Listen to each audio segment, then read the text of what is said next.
तो पिछले वीडियो में मैंने आपको 13 तक बताया था। उम्मीद आप लोग लगा लिए होंगे, पढ़ लिए होंगे। 14वां क्वेश्चन देखिए। फेयर कॉपी में आप लोग अच्छे से लगाया करिए। फेयर कॉपी एकदम कंप्लीट अच्छे से होना चाहिए, ठीक ना। और कल सूर्य ग्रहण था, इसलिए वीडियो नहीं पढ़ पाया था। किसी दिन कोई विशेष कार्य रहता है तो व्यस्तता हो जाती, नहीं पढ़ पाता है। इसकी सूचना हमें दे देनी चाहिए ग्रुप में, लेकिन नहीं दे मिला व्यस्तता की वजह से, ठीक है। तो आप चेक कर लिया करिए एक बार ग्रुप, या नोटिफिकेशन तो आपको पहुंच जाता है। यूट्यूब जब भी अपलोड होता है वीडियो तो आपको नोटिफिकेशन पहुंच जाता है, ठीक है। तो देखिए 14वां क्वेश्चन सिद्ध करने वाला है। एलएचएस हम आप राइट कर रहे हैं, देखिए ध्यान से। LHS 1 2 3 1 plus P 3 plus 2p 6 plus 3p, ठीक है। 1 plus p plus q 4 plus 3p plus 2q 10 plus 6p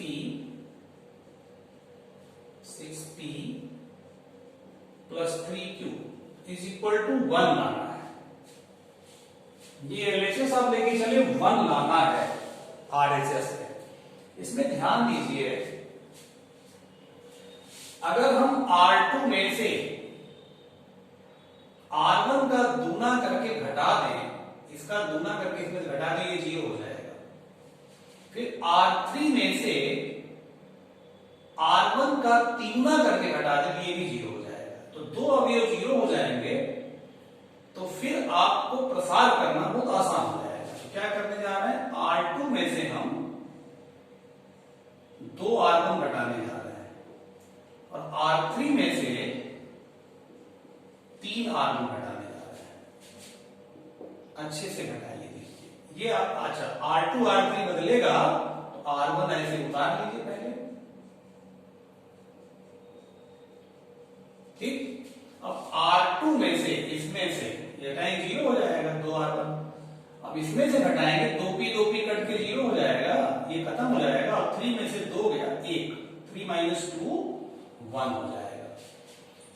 अब देखिए इसका तुलना करके घटाना है, थोड़ा अच्छे से लिख लें। 4 plus 3p plus 2q minus, इसकी तुलना करके घटाना, minus 2 minus 2p minus 2q। ये भाई मौखिक घटाएंगे तो गलत हो सकता है ना। 3 माइनस 3 0 हो जाएगा। ये घटाइए कि 3p कट जाएगा और 3 ये हो जाएगा 3 गुना करके इसमें से घटा रहे हैं।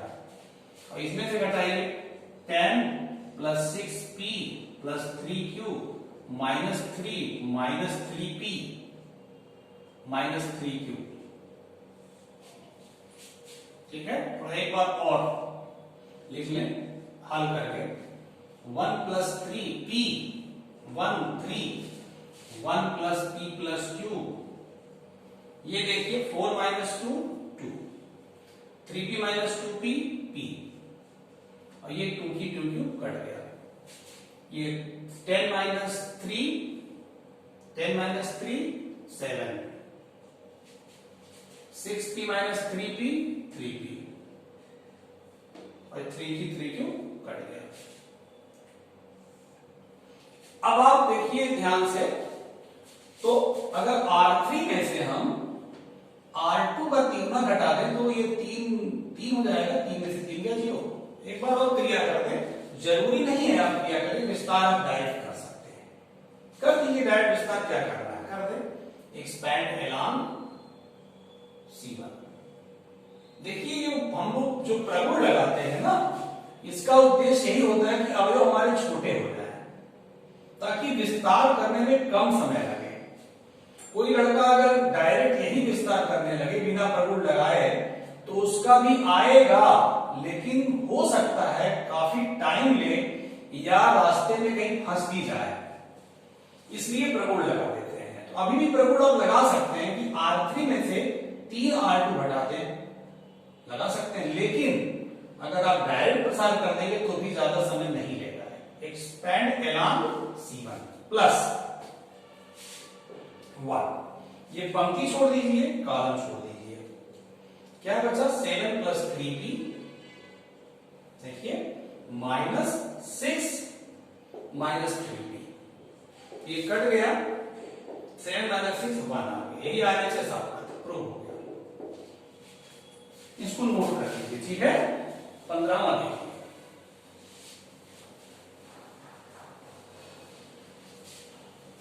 ये बहुत अच्छे क्वेश्चन विद प्रश्नावली से आपका बोर्ड परीक्षा में फंसेगा, आएगा क्वेश्चन, और एग्जाम्पल भी सब लगा लीजिएगा। जो एग्जाम्पल नहीं आएगा उसको आप पूछ सकते हैं किसी माध्यम से, ग्रुप में पूछ लीजिए, कमेंट में लिख के पूछ लीजिए, ठीक है। देखिए 15वां क्वेश्चन,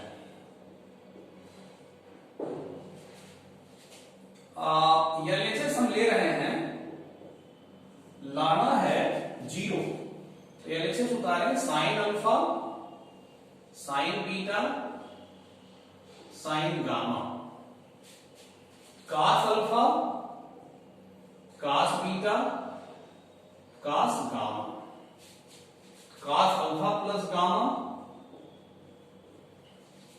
अल्फा प्लस डेल्टा, ये कास बीटा प्लस डेल्टा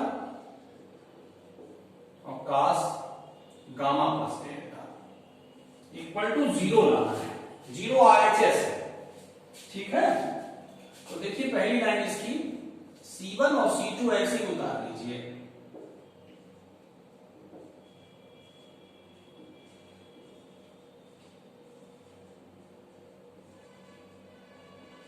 ये कास A प्लस बी का फार्मूला आपको याद है, cos A cos B minus sine A sine B, ऐसे यहां पर,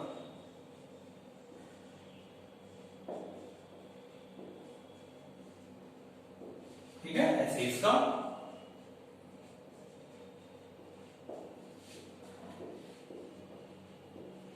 ठीक। अब आप इसको दो भागों में तोड़िए, सारणी के प्रगुण से दो भागों में टूट जाएगा। पहला भाग क्या होगा, sign alpha, sine beta, sine gamma, ठीक है, कास alpha, cos beta, cos gamma, cos alpha, कास डेल्टा, कास बीटा, कास डेल्टा, कास गामा, कास डेल्टा, एक भाग हो गया माइनस, देखिए या तो प्लस है, देखिए कोई दिक्कत नहीं है, दो भाग में तोड़ेंगे, माइनस है, माइनस लिखिए, क्या है प्लस लिख देंगे, माइनस है ना, देखिए दो भाग में टूटेगा, साइन अल्फा, साइन बीटा, ये C1 C2 RHS उतार देंगे, दोनों सारणी में रहेगा, फिर sine delta, sign alpha, sine delta, sign beta, sine delta, sign gamma, sine delta, ठीक है।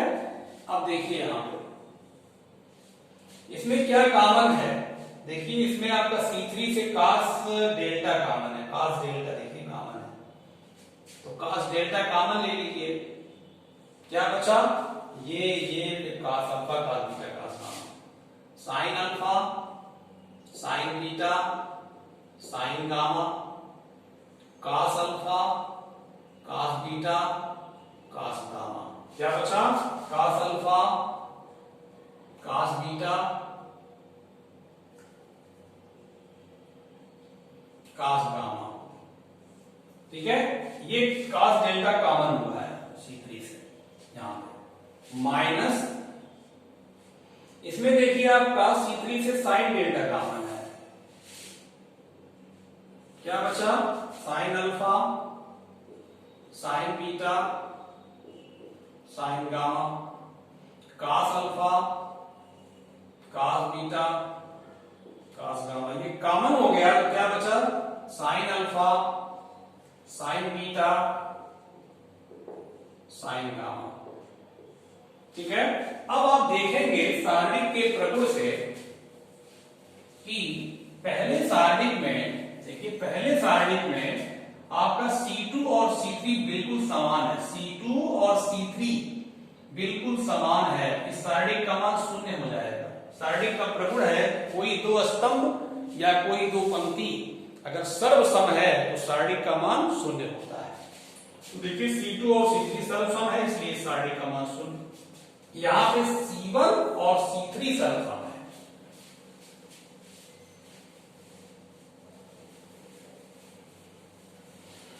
ठीक है।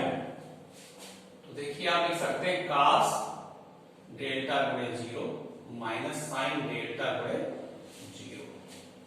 क्यों लिख दीजिए, प्रथम सारणिक में, चूंकि प्रथम सारणिक में C2 और C3 सर्वसम है, C2 तथा C3 सर्वसम है, आइडेंटिकल है, तथा द्वितीय सारणिक में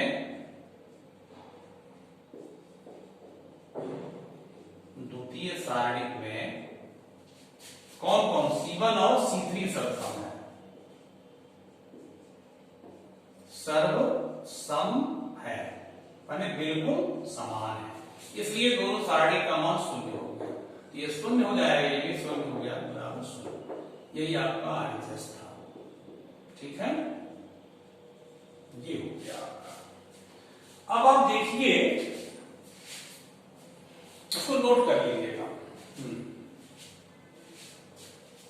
16वां क्वेश्चन क्या कह रहा है?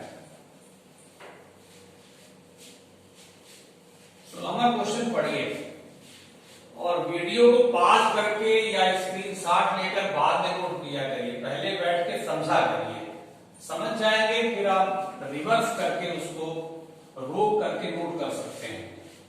ये सब आप जानते हैं, आप लोग बड़े टेक्निकल हैं, आप लोगों को समझाना नहीं है। मोबाइल के बारे में आप लोग बहुत ज्यादा जानते हैं, पुराने लोग ही नहीं जानते, नए बच्चे सब जानते हैं। देखिए 16वां क्वेश्चन बहुत अच्छा क्वेश्चन है। कह रहा निम्नलिखित समीकरण निकाय को हल कीजिए। 2/x धन 3/y धन 10/z बराबर 4, फिर 4/x माइनस 6/y धन 5/z बराबर 1, फिर 6/x धन 9/y minus 20/z is equal to 2।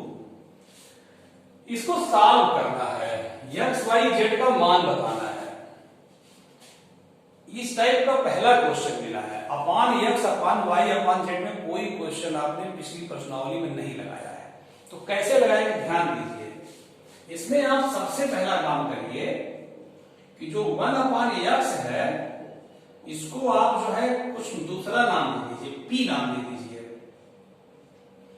और 1/y को q नाम दे दीजिए, या कैपिटल X कह सकते हैं। कैपिटल X थोड़ा सा एक जैसा देखने में लगेगा, p q ही ठीक रहेगा, और 1/z को r कह लीजिए, 1/x को p, 1/y को q, 1/z को r।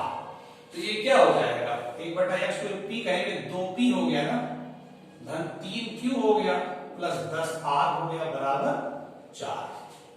ये कितना हो जाएगा, 4p minus 6q plus 5r equal to 1। ये 6p plus 9q minus 20r equal to 2। अब ये आपका पिछले चैप्टर जो आप लगाए हैं उसकी तरह सवाल बन गया है कि नहीं, ये बन गया। अब इसको आव्यूह विधि से लिख डालिए। आव्यूह विधि, आव्यूह रूप में लिखने पर समीकरण को अब आप लगा लेंगे, आप जो है PQR का मान निकाल लेंगे, है कि नहीं।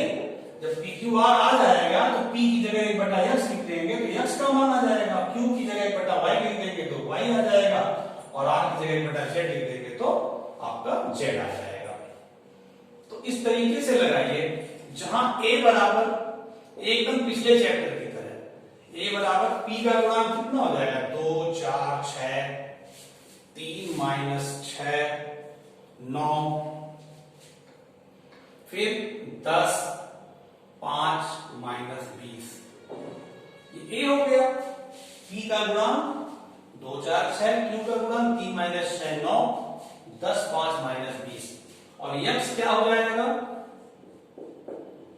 PQR। x क्या हो गया PQR। अरे भाई जैसे पिछले चैप्टर में स्मॉल x y z निकालते थे वैसे इसमें PQR आएगा। जब PQR आ जाएगा तो इससे कन्वर्ट कर लीजिएगा p बराबर 1/x से x आ जाएगा, है कि नहीं। और p बराबर कितना हो जाएगा 4 1 2। ठीक। अब चूंकि ax बराबर b है इसलिए x बराबर क्या होगा a inverse b।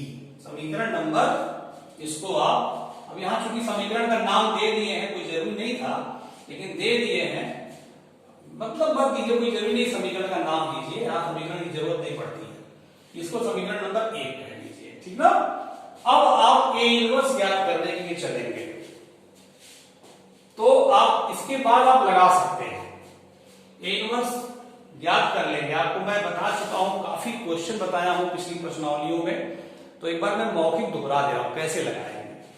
a inverse कैसे निकालेंगे, इसका पहले सार्डिक a निकालेंगे। a का सार्डिक a is not equal to 0 आएगा, कुछ मान सार्डिक a का आएगा।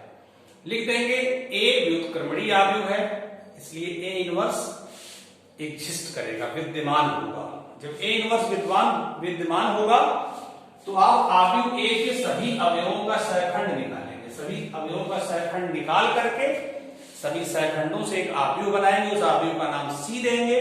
उसके बाद एडज्वाइंट A लिखेंगे, एडज्वाइंट A उसी C का परिवर्त आव्यूह हो जाएगा। तो एडज्वाइंट A आ गया, फिर A इनवर्स बराबर एडज्वाइंट A अपॉन सार्डिक A, ठीक है।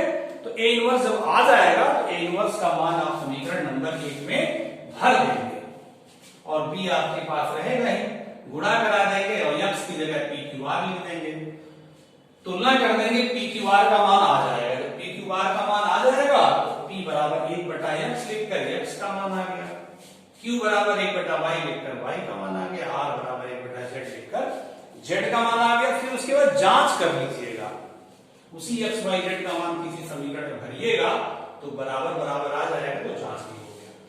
तो ये क्वेश्चन आप आराम से लगा लेंगे, कोई प्रॉब्लम नहीं आएगी, ठीक है। अब इसके बाद जो क्वेश्चन बचता है उसको आपको नेक्स्ट वीडियो में बताएंगे, ठीक है। ओके बेटा।